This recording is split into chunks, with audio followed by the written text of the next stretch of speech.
Swinchock Show. Welcome to another edition of the Swinchock Show.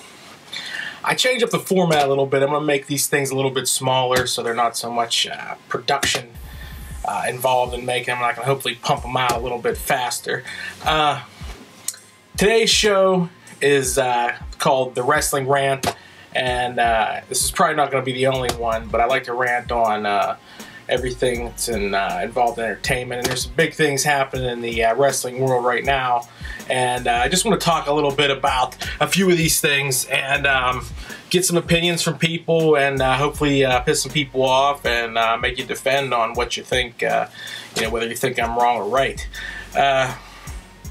First thing, when everybody discusses wrestling, you hear a lot of people, especially people my age or older, say, it's not, the product right now is not what it used to be. And whether that's just, now we're a group of 30 and 40-year-old somethings, and the product is really designed to be a children's product, maybe that's it.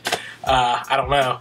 But is wrestling dead? And I don't think wrestling is dead. I don't think, I don't know the numbers compared to, nowadays as opposed to the Attitude Era of wrestling, whether it's more, I'm sure it's making a lot more money. I know Vince McMahon's not going to put out a product that loses money, so I'm sure they're doing just fine. There's probably no reason to change and go back to an old format when things are going fine the way they are right now. I will say, though, wrestling has faded some from mainstream, so instead of saying dead, I'd rather say faded.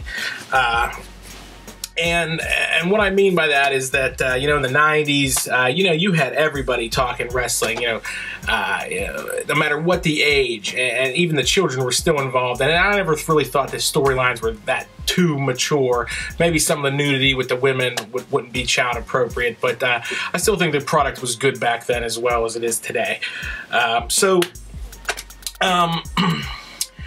The main differences between then and now, and I think I have a theory on this, and hopefully anybody out there can, comment on this and tell me what you think. But before the 90s, before the Attitude Era, probably for 200 years since, pro wrestling was started in the circuses and things like that, and before Vince McMahon Sr. started buying all the territories, back then there were rules and structures to a show, a match, a format.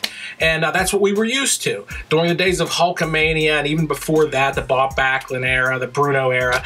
You had things, that adults could enjoy, and we all know wrestling is fake.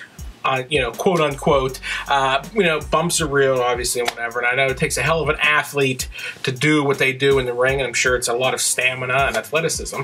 But anything that we watch or entertain us requires a little bit of suspension of disbelief. And, even with you're watching a movie about giant robots, not to plug Pacific Rim, giant monsters, giant robots, but it takes a little bit of suspension of disbelief. But however, though, you must adhere to rules in this system or story or whatever you create. People would believe that a zombie movie where the dead rise from the grave, people would believe that, but if these zombies then started to just float and fly after people, people would be like, wait a minute, zombies don't fly. They reanimate from the dead, but they don't fly. So that sort of suspension of disbelief is required, and it is definitely required to watch pro wrestling. Yeah, we all know that the outcomes are determined, and maybe some spots, high spots are determined, but the rules relegated back then. Tag team matches, the guy had the chain in the corner. The heels got some heat when they would not use the chain, and then when everybody would get pissed off. There was an authority figure who was untouchable and who made the rules, and the hidden behind the scenes ranking system, who was next to get a title shot, and things like that, and the rules were respected. And I think what was so popular in the 90s is that with the Monday Night Wars, with the NWO and Stone Cold Steve Austin, this was the first time where these rules were pretty much like, fuck you to the rules, and we're going to do what we want, and we're going to take the titles, and we're going to just change everything. And that was such a unique idea. And yeah, I know, Bischoff stole it from Japan and whatever. That's a whole nother thing we'll get into. But I think that's why the Attitude Era was good. Everybody, you know, and it's a quote from back then too, everybody wanted the chance to tell their boss to fuck off. And that's why it was so popular. And but what the Attitude Era left us with is, where do we go from the future of here? And everyone said it's, you know, it's gone down and maybe it's a lack of competition, but there really is no sound structure. When you watch a show anymore, there's no order to the show. If seen as the champion, you know, you might see him for one 3-minute segment, and that's it. You don't know when he's coming out. He's not involved in any storylines, because the storylines are they're written on such an elementary level now that there doesn't need to be a lot of details, and it's just not an intelligent product. Things that happened 2 weeks ago are meant to be forgot, and we're supposed to move on. And that was something that didn't happen in the 90s. Storylines went on for 6 months. Hell, the Sting-Hogan storyline went on for, what, almost 2 years? And, you know, you had to be a little more intelligent to follow the product. And, you know, not insulting anybody's intelligence out there now, but, you know, back in the day, if the champion would show up, you'd have a little segment with him in the beginning, and the whole night would feed around these main storylines. And now the show is very segmented, and, you know, the matches are very... there's not a lot of, they don't look natural. There's just way too many high spots in a match, and it's definitely, if you watch it, you can definitely say, yeah, this is staged. It's more acrobatic now. And another thing I want to say about the difference between then and now, and a lot of people, hopefully this pisses you off, and I know I'm trying to really speed this up, but I do believe that small guys killed the business. And, you know, when WCW Nitro was going on and Bischoff had it, but, you know, everything was segmented. You had your luchadors, but the luchadors they wrestled luchadors. The cruiserweights stayed in that division. They never wrestled out of their division and up wrestled. It's unbelievable. You know, when I was little, Andre the Giant, when they wanted to have him a squash match appearance, he would squash 2 jobbers just to make it, you know, a handicap match and make it realistic. The great Andre. So when Hulk beat him, that was a big deal. And you know, you have one of the worst used big men in the business is the Big Show. I mean, the guy has never won a match ever, and you know, you could be, you know, Rey Mysterio or whomever, and just beat this guy, and it's just not realistic. And you know, to quote the great Kevin Nash, when he said these guys were, you know, quote unquote vanilla midgets, and I don't like to use that word because I guess it's you know, I guess we're not supposed to, but yeah, guys like Benoit and Guerrero who bitched and moaned about getting their shot. I mean, for what?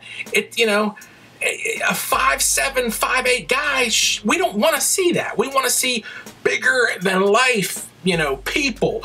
And, you know, you had Stone Cold, who wasn't the biggest guy, but his personality was huge. The Rock, I mean, The Rock now is ridiculously big, but back then he wasn't the biggest guy, but he had bigger than life, and that's what took him as well. And yeah, you know, the Guerreros and the Benoits, and I mean, even Jericho's kind of small, but he makes up with such a great, you know, the guy can cut a promo. Well, he used to. I don't know if he can now.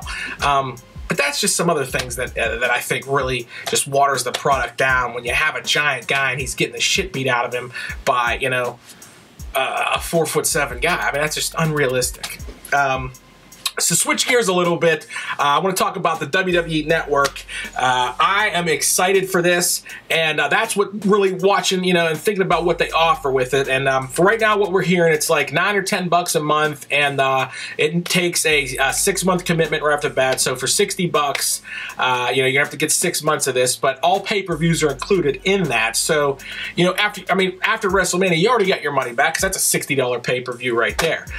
So, and then plus, you know, all the video on demand archives, all the old WCW pay-per-views, and I mean all that old stuff. I can't wait to watch it. That's what got me thinking about doing this little rant and the difference between wrestling and you know, and so forth. But I'm gonna try to do a little WWE app review when it comes out. That'll be on another Swinchock show. But last thing I want to hit on is the WWE Hall of Fame. me and Carl Renner sat down the other day and went through the entire Hall of Fame, starting from Andre and going all the way down. And, you know, I agree and I disagree with a lot of people in there.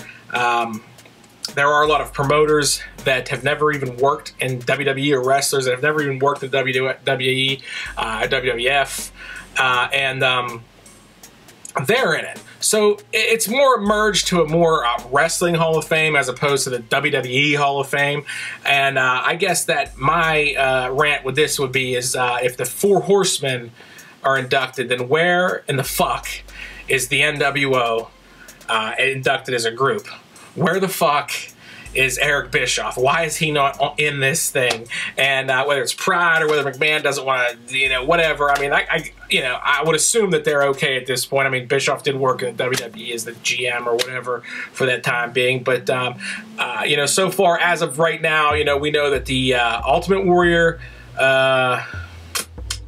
Jake the Snake, Lita, so far right now that's been announced. I've heard rumors that Scott Hall might be in it this year, which I would agree 110% before many other people. You know, Scott should have been, and I guess, you know, whether we want to wait to, you know, wait and see whether he's, you know, going to be healthy enough or what, you know, whatever. But anyway, let me know your thoughts on, you know, is wrestling dead or has it faded? The WWE Network coming soon.